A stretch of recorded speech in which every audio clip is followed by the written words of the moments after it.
Hello सांग माने मो किचन को आपण मान को स्वागत करुच्ची। आज मु आनी माछ मसलार रेसिपी। यही रेसिपी को तैयारी करने मत बेसी रु बेसी 10 रु 15 मिनट लगी।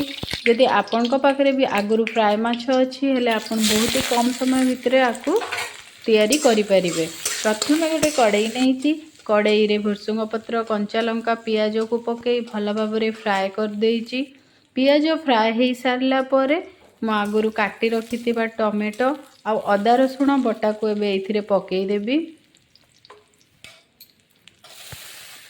तापर मु गोटे गिनारे सबू मसला गुंड गुड़ा जमती कि हल्दी गुंड, जीरा गुंड, लंका गुंड, धनिया पाउडर, मीट मसला नेली।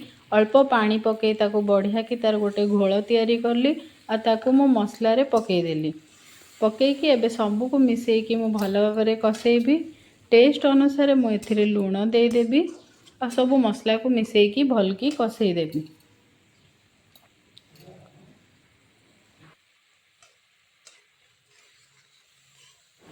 टमाटो गुड़ा भल कि सिझिला पर्यंत मो मसला को कसईबी।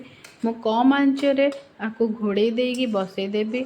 अल्प समय पर मझे मझे मु चेक करी। देखो मु चेक करची टमाटो ये बढ़िया कि सिझी जाइए। मो खड़िका साहाय्य टमाटो गुड़ी को बढ़िया कि मैश करदेवी।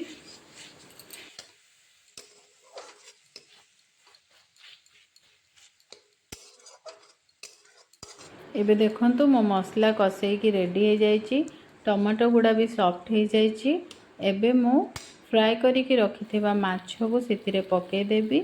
आ माछ को पकई मसला संगे भल भाव मीडियम आंचरे ताको कसईबी। और माछ को एपट सेपट करी दीपटू बढ़िया भाव कसईदेवी।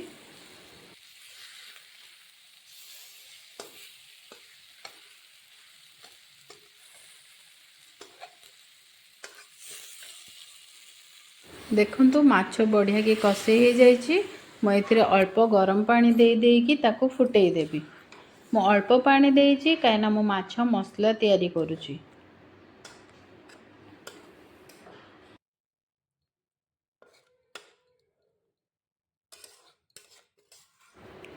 देखंतु एठी केते सुंदर भाव में मो माछ मसला रेडी हो जाइए।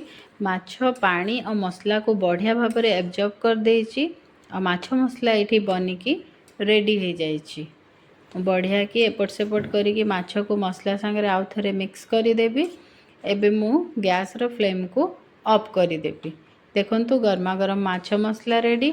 आपण को पखाल भात रुटी परोठा जो थिरे चाहिए एंजॉय करें। एटा खाइबारे बहुत ही चटपटा टेस्ट आसी थाए। आपण चाहिए एथिरे तेंतुली बा आंबुल भी पकईकी आकु तैयारी करि परिबे टमाटर बदल रे। आपणकर जेमती इच्छा आपण ट्राए करंतु। जदि आपण को मोर ए रेसिपीटा भल लागुची लाइक शेयर कमेंट सब्सक्राइब करंतु। धन्यवाद।